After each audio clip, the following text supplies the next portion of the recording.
Breaking news in the mystery disappearance of Nancy Guthrie. The Pima County Sheriff's Office has just confirmed shocking new information about the ransom notes that have haunted this case.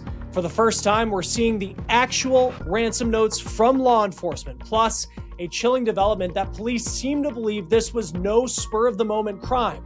The suspect may have stalked the home, studied the scene, and waited for the perfect moment to strike. This is a breaking news edition of On the Case present. She's buried in nature now. Nothing you could have done could have changed the outcome. Read that again.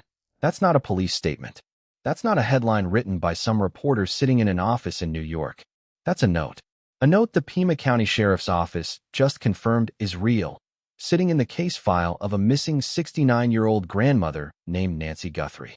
And I need you to sit with that sentence for a second, because whoever wrote it wanted her daughter to feel peace. Peace. After threatening to kill her mother 4 days earlier if the money didn't come through. You already know what I'm about to say. This was never random. Not random at all.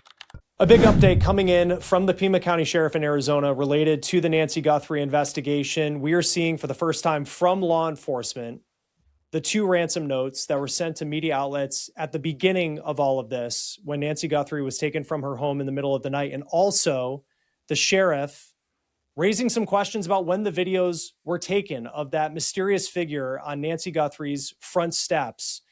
And there is a possibility that those videos, according to the sheriff, were taken on different nights. There's a lot to break down. This is really the first time in a while we have received information directly from the Pima County Sheriff. 6 months ago, Nancy Guthrie vanished from her home in the middle of the night. No forced entry that made sense.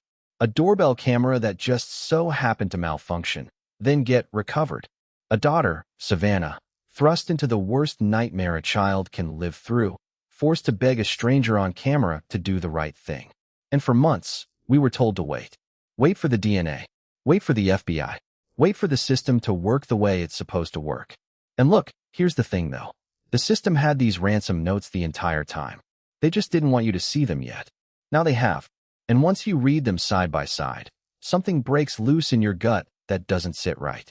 The first note is cold. Calculated. Threats laid out like a business contract. Bitcoin deadlines. Dollar amounts. So I'm going to read that here in a second, but we'll start with the first one. So bear with me as I read through this, and we'll put this up on the screen. Hello, Savannah. We have your mother, Nancy. She is safe but scared. She will be held for ransom, and once payment is received, she will be released unharmed. We will be holding her for a maximum of 7 days. You will need to send Bitcoin in the amount of 4 million USD before 5 p.m. on Thursday the 5th.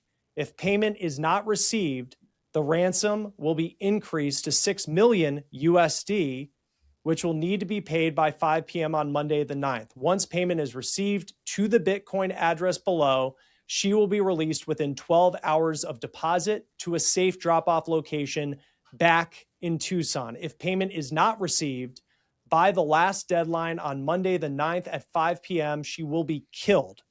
Your mother is aware of this, and her life is in your hands.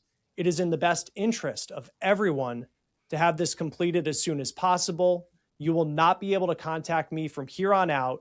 There will be no negotiation. Do not play games. Law enforcement will not be able to help you. And then at the bottom, it's written as she had a white smartwatch on the floor of her bed, and white floodlight in the backyard was destroyed. And there had been some reporting along the ways with this note about the smartwatch we heard early on and talk of the floodlight. Law enforcement will not be able to help you. It says, written with the confidence of someone who has never once been afraid of getting caught. 4 days later, a second note arrives. Different voice, different rhythm, almost gentle. She perished shortly after she was taken. We believe it was heart-related. We are truly sorry. 2 notes, 2 tones. And it starts very differently. And the tone of this is noticeably different from that first one. It's much shorter as well. Guthrie family, we did not fully grasp the seriousness of her physical condition. We never intended to hurt her. That was not our intention. She perished shortly after she was taken. We believe it was heart-related. She is buried in nature now. Nothing you could have done could have changed the outcome. We want your family to know this and hope you all can find peace. We are truly sorry. Right off the bat, I mean, just even addressing the Guthrie family, where the first note was Savannah, and now it's the entire family. And we know that she had like heart issues, and that was a concern. She had health problems, but very different tone in the way of this, saying that they didn't want to hurt her when that is so different from what they said, if this is the same writer in that first letter. One woman still missing. Here's where it gets interesting. Because a killer confident enough to threaten a family with a countdown clock doesn't usually turn around 96 hours later and start talking about grief and peace. That's not how predators behave. That's how someone behaves when there's more than one hand on this, more than one conscience involved. Yeah, they may have some validity. I've always wondered if these notes were a cover to buy time to cover up a homicide. I don't know that, but it's always been a thought of mine. Obviously, they're releasing these right now for a reason. They didn't do it before then, or before this time, rather. The 6-month anniversary of Nancy Guthrie's disappearance is here. It's upon us. Mm-hmm. And so I think there are some interesting things in this note, how they're saying, don't call the cops. They're not going to help. They cannot help you. They are very adamant and certain of this. The cops had already been called. The cops had already been called by the time these notes were sent. These were sent to local TV stations and to TMZ. The cops were already aware. Right. That's how the cops got these notes. So I find that to be very curious. And that's why it makes me wonder, are these simply a cover and a reason and in a way or an attempt to buy time to cover up a murder? That is a thought of mine. What I also find interesting about this, we have a misspelling point.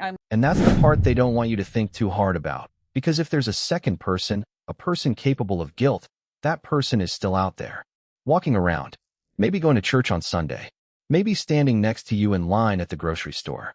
Now I want to tell you about the man they haven't caught. The one on the doorbell camera, masked, armed, standing on Nancy Guthrie's front steps like he owned the place. For months, the public story was this might have been a burglary gone wrong. Wrong house, wrong night, tragic accident. That was always convenient, wasn't it?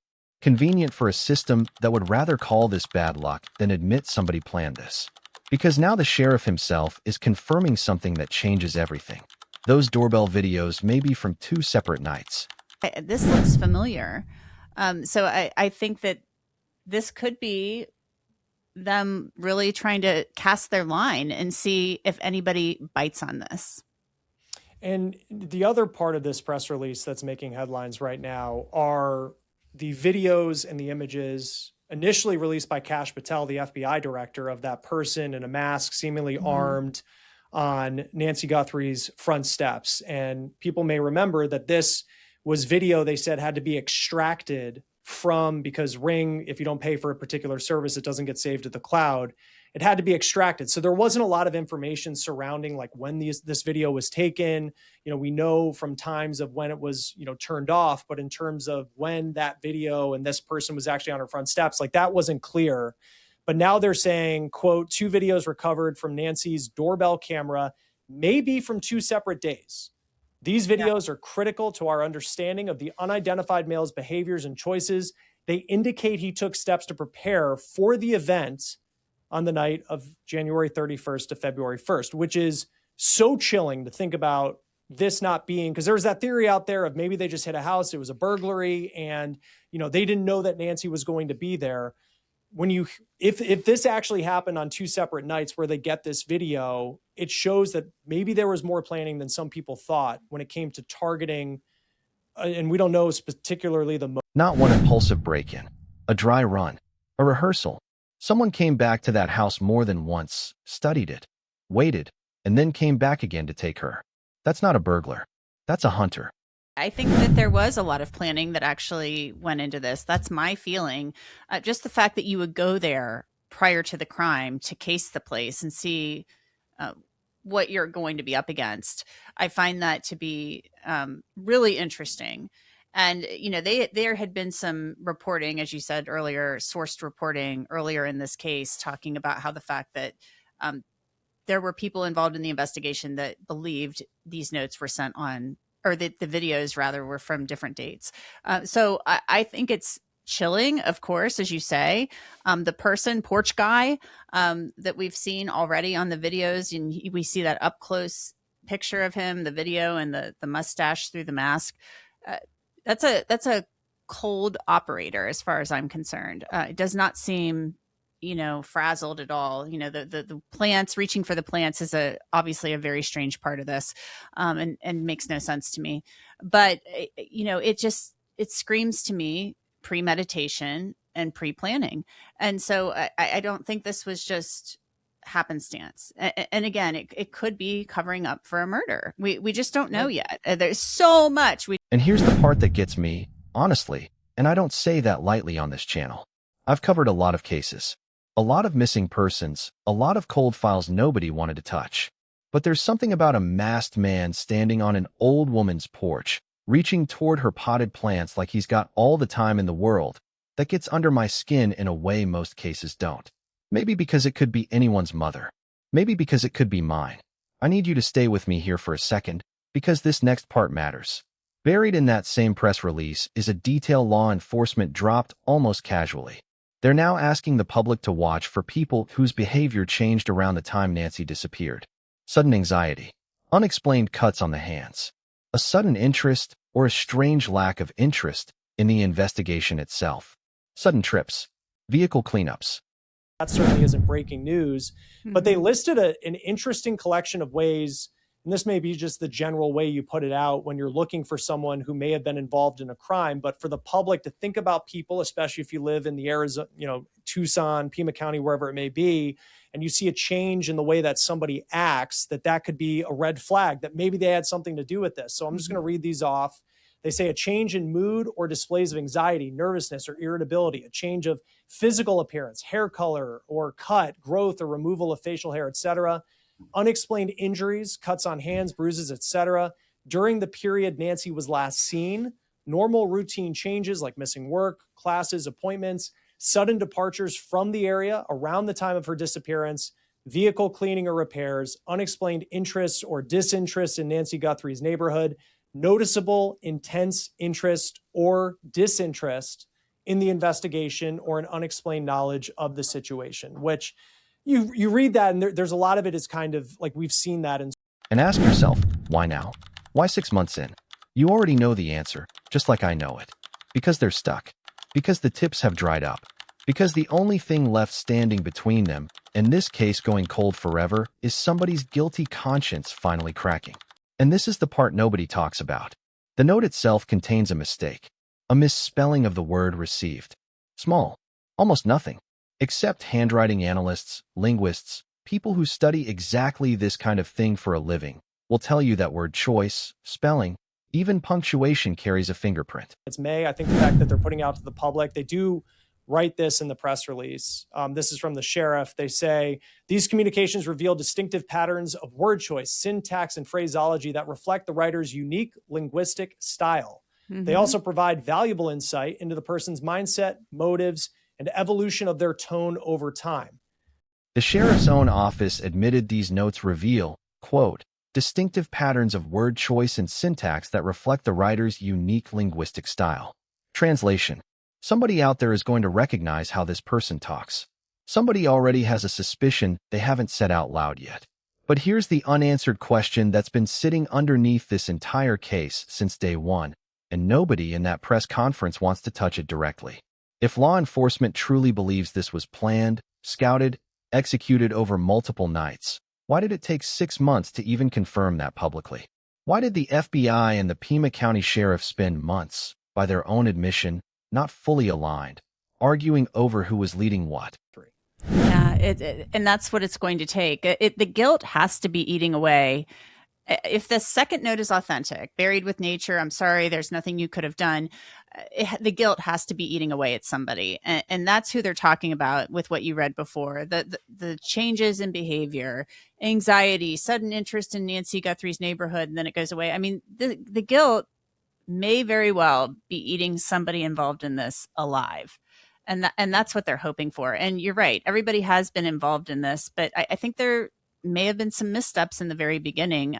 Sheriff Nano said they called the FBI, but Kash Patel, there's been a war of words between the two. He says they weren't brought in until 4 days later, and that their precious time was lost. It's amazing to me that maybe there hasn't been more progress made toward an arrest, but also, Chris, we just don't know. Right. We don't know if they've got their eyes on a couple of people, or if they're simply just desperate at this point in time. Right. And it certainly give a benefit to the doubt as they're continuing to work. You have this sheriff, Chris Nanos in Pima County. A grandmother is missing. A family has been living inside a nightmare with 2 ransom notes contradicting each other in their hands. And the agencies meant to protect her family were reportedly fighting over jurisdiction while the trail went cold. We all knew this, didn't we? We knew the moment those first reports came out about confusion, about delayed FBI involvement, about a sheriff getting hammered publicly while somebody out there was watching every headline, adjusting their story, staying one step ahead. That's not paranoia. That's pattern recognition. And you don't need a badge to see it. So where does that leave us tonight? A porch. A mask, 2 letters written by 2 very different hearts. A daughter still recording videos, still speaking directly to whoever's guilt might finally break. Chris, you brought that up. The fact that she seems to be talking to one person, she's directing this at somebody. And so, I don't know about you, but I've always thought there was more than one person involved in this. And so that may be why these notes sound so different, as if they are in fact legitimate and authentic. And so I think that she is speaking to one person who she may think actually has some empathy and some heart, while the first person who may have written this first note does not. And so she's hoping that person will their conscience will get to them. And she's saying it's never too late to do the right thing. And she's hoping that person calls in. And she obviously sees that this person, if this is this person who wrote this note, has a soul and may care about Savannah at some level. I mean, I don't know what you think about that, but that's how I read this. And a sheriff's department now openly admitting, after 6 months of silence, that they're not entirely sure what they're looking at either. Somebody in that neighborhood noticed something. Somebody at that family's dinner table, at that job site, at that church pew, has been carrying a secret since the last night of January. And they're still out there, still walking free, still watching every headline about Nancy Guthrie the same way you're watching this video right now. Tell me honestly in the comments, do you believe there were 2 people involved in taking Nancy Guthrie? Or do you think that second note was written by the same cold hand that wrote the first one, just trying to make a grieving family stop looking?